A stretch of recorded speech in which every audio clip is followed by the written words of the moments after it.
여러분, 지금 이 영상을 끝까지 봐야 하는 이유가 있습니다.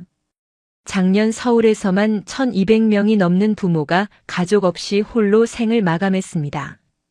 그런데 그중 880명은 가족이 없어서가 아니었습니다. 가족은 있었습니다. 자식도 있었습니다. 그런데 아무도 오지 않았습니다. 더 놀라운 사실은 이분들 중 상당수가 살아생전 자녀에게 집을 물려주고 전 재산을 넘겨준 부모였다는 겁니다. 내 모든 걸 줬는데 왜 마지막에는 혼자였을까요?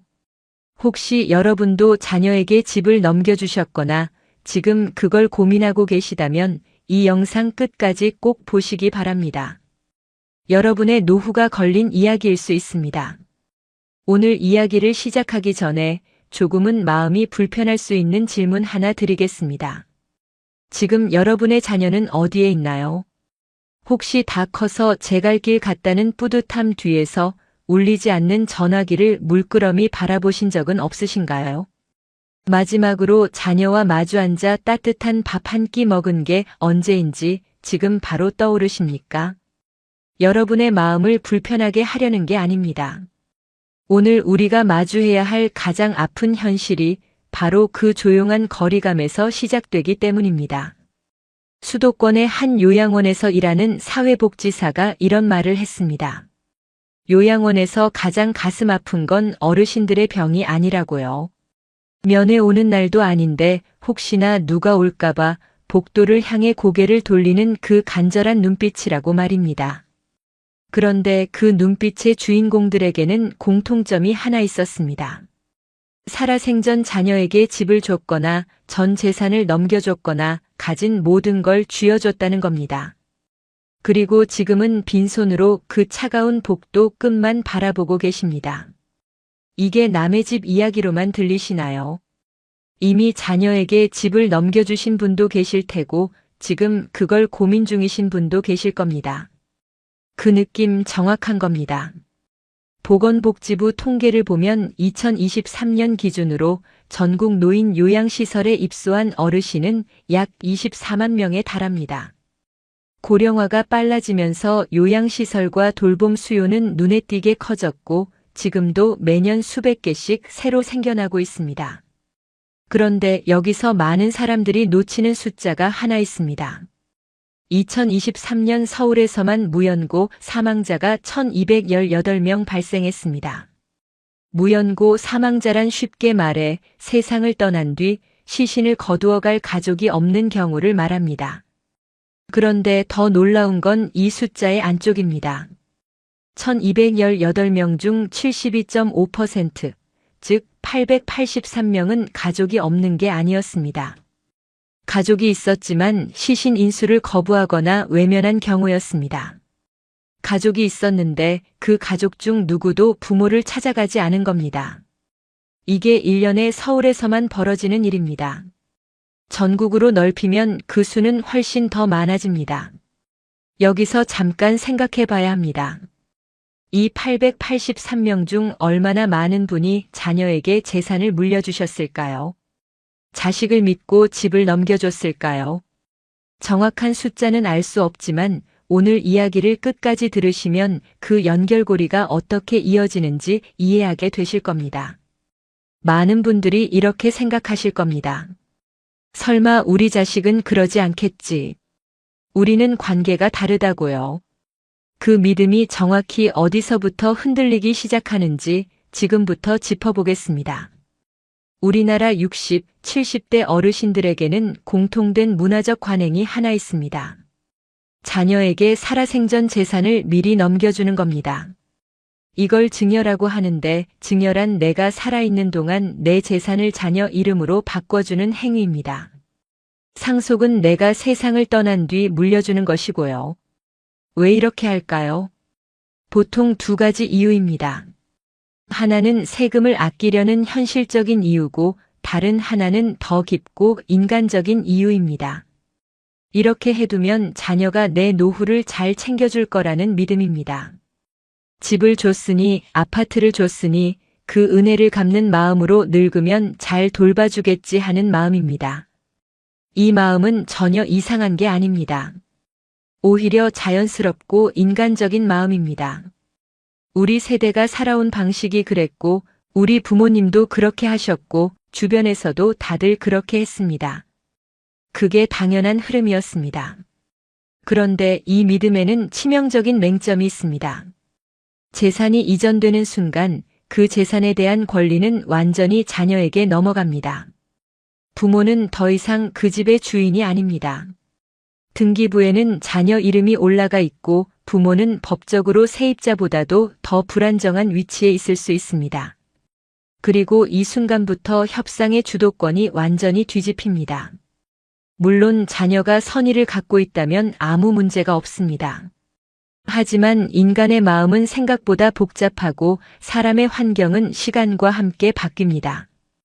결혼을 하면 배우자의 입장이 생기고 자녀가 생기면 그 자녀를 먼저 챙기게 되고 경제적으로 어려워지면 더 이상 부모에게 쓸 여유가 없어집니다.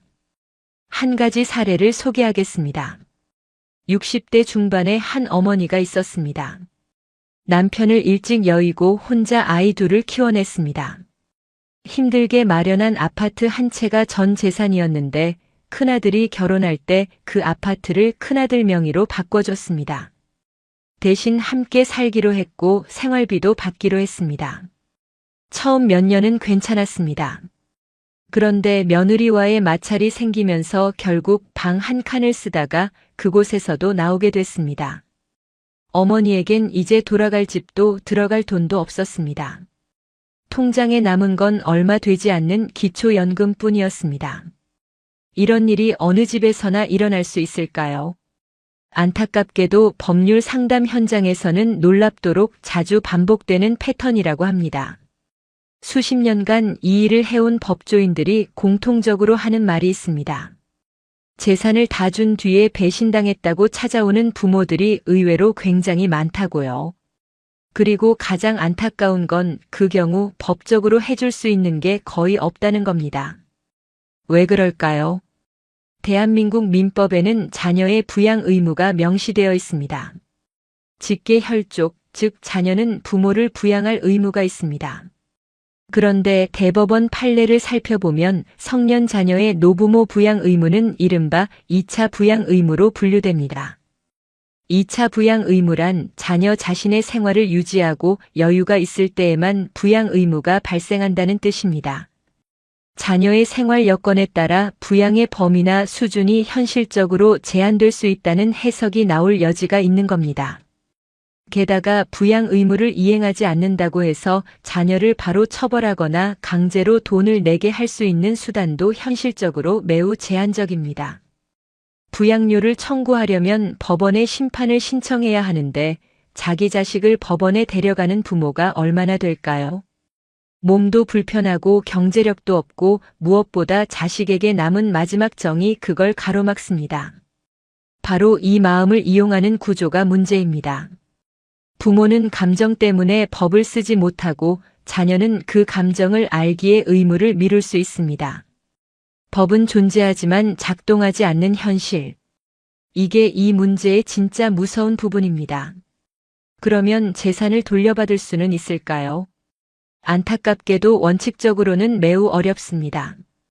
증여가 완료된 이후에는 그 재산이 이미 자녀 소유가 됐기 때문에 부양을 안 해준다는 이유만으로 재산을 회수하려면 극히 예외적인 경우에만 가능하고 증명 과정도 매우 까다롭습니다.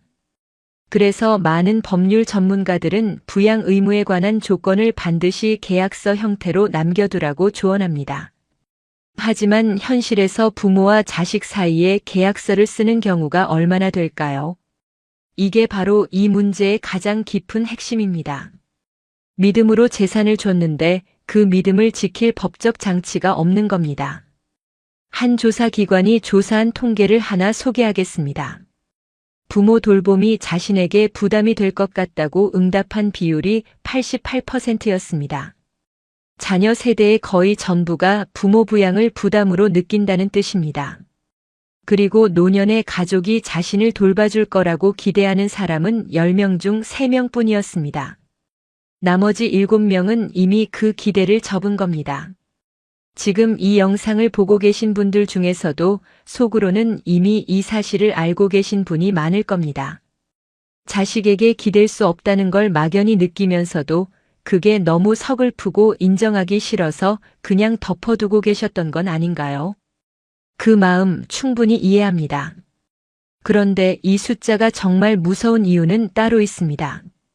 같은 조사에서 자녀들이 부모 돌봄을 부담스러워하는 이유도 나왔습니다.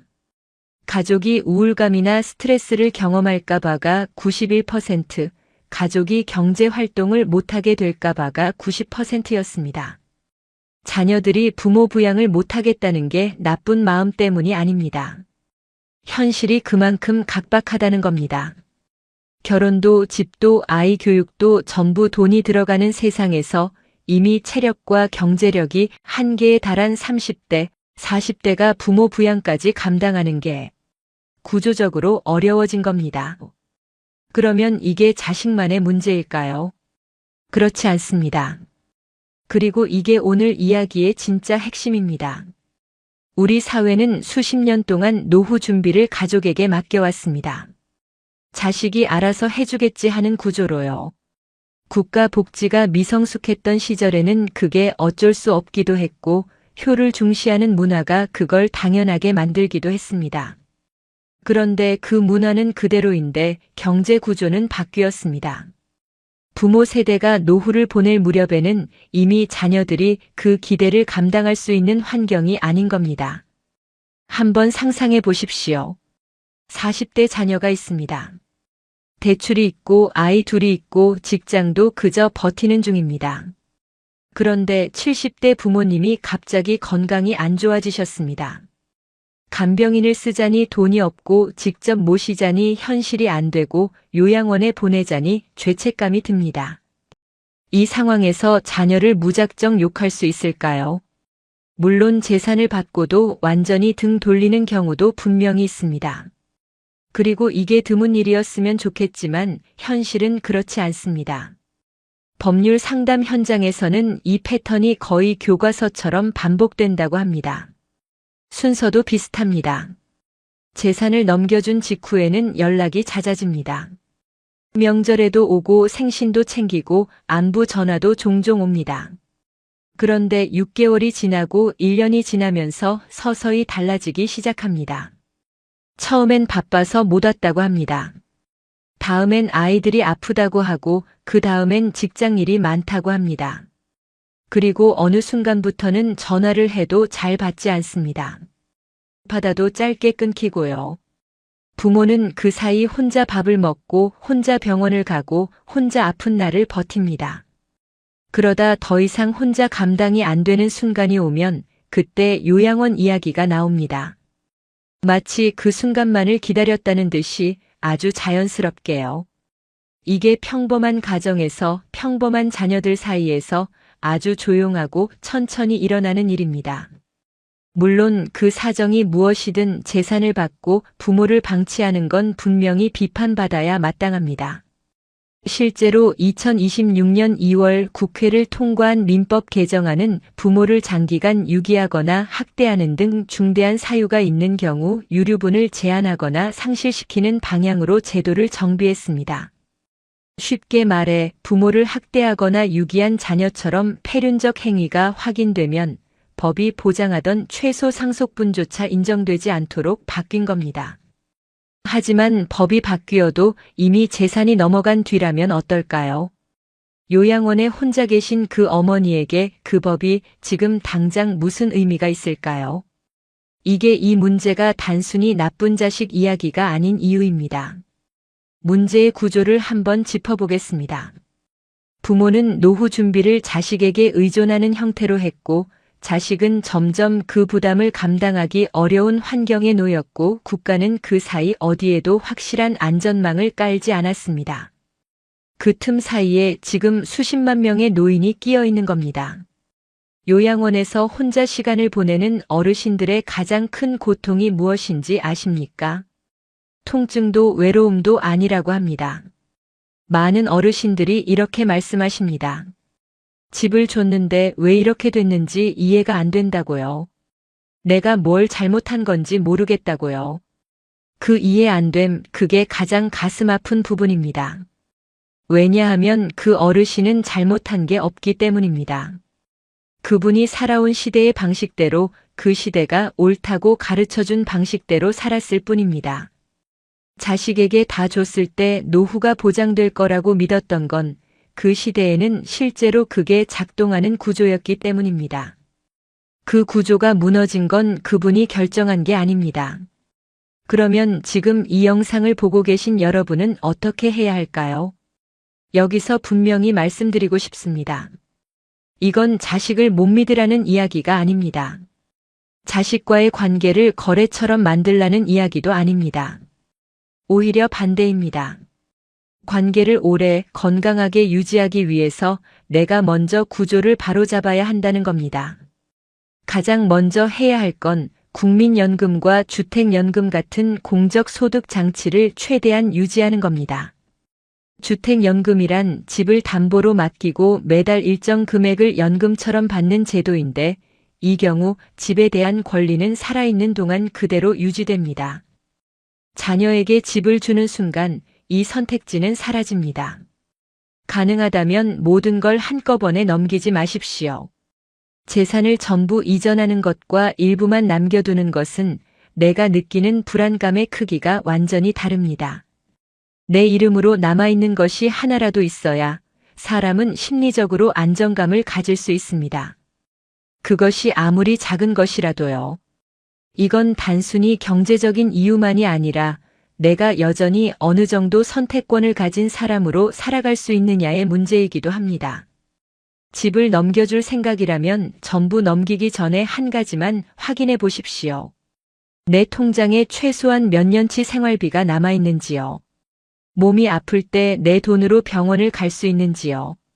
자식에게 손 벌리지 않고 한 달을 버틸 수 있는지요. 그게 가능하다면 넘겨줘도 됩니다. 그게 안 된다면 아직 때가 아닌 겁니다. 돈이 없으면 선택지가 없어집니다. 선택지가 없으면 목소리도 없어집니다. 그리고 목소리가 없어진 사람은 아무리 가까운 가족 사이에서도 조용히 밀려나게 됩니다. 내 것을 남겨두는 건 욕심이 아닙니다. 내가 끝까지 사람답게 살아가기 위한 최소한의 조건입니다. 자녀 세대라면 이 이야기를 남의 이야기로만 듣지 않으셨으면 합니다. 부모님이 재산을 이전하길 원하신다면 그 조건을 명확하게 이야기할 수 있는 가족이 되는 것. 그게 오히려 진짜 효도일 수 있습니다. 서로 기대하는 바를 눈에 보이는 형태로 남기는 것. 그게 관계를 더 오래 건강하게 유지하는 방법이기도 합니다. 이런 이야기를 나누기 어색한 분들께 한 가지만 부탁드리고 싶습니다. 적어도 부모님이 재산을 이전하겠다고 하실 때 한 번만 더 여쭤봐 주십시오. 나중에 생활비는 어떻게 하실 거냐고, 몸이 아프면 어디서 지내실 거냐고요. 그 한마디가 몇 년 뒤에 비극을 막을 수도 있습니다. 2023년 한 해 서울에서만 1218명이 가족 없이 홀로 생을 마감했습니다. 그중 883명은 가족이 있었습니다. 어딘가에 가족이 있었는데 그 가족은 끝까지 오지 않았습니다. 이 숫자는 지금도 매년 늘고 있습니다. 그리고 누군가는 지금 이 시간에도 요양원 복도 끝을 바라보고 있을 겁니다. 오늘은 와줄까 하고요. 우리가 이 이야기를 하는 이유는 나쁜 자식을 욕하기 위해서가 아닙니다. 이 패턴이 개인의 도덕성 문제가 아니라 반복되는 구조의 문제라는 걸 알고 그 구조 안에서 내가 먼저 다르게 준비할 수 있기 때문입니다. 사랑은 충분한 조건이지만 구조가 그 사랑을 짓누를 때는 사랑만으로는 부족합니다. 오늘 이 영상이 부모님께 전화 한 통 하게 만든다면 혹은 노후 준비에 대해 가족끼리 조금 더 솔직한 대화를 나누게 만든다면 그걸로 충분합니다. 오늘 이야기가 여러분의 마음속에 작은 위로와 도움이 되었기를 바랍니다. 혹시 비슷한 고민이 있으시다면 댓글로 마음을 나눠보시는 건 어떨까요? 여러분의 구독과 좋아요는 큰 힘이 됩니다.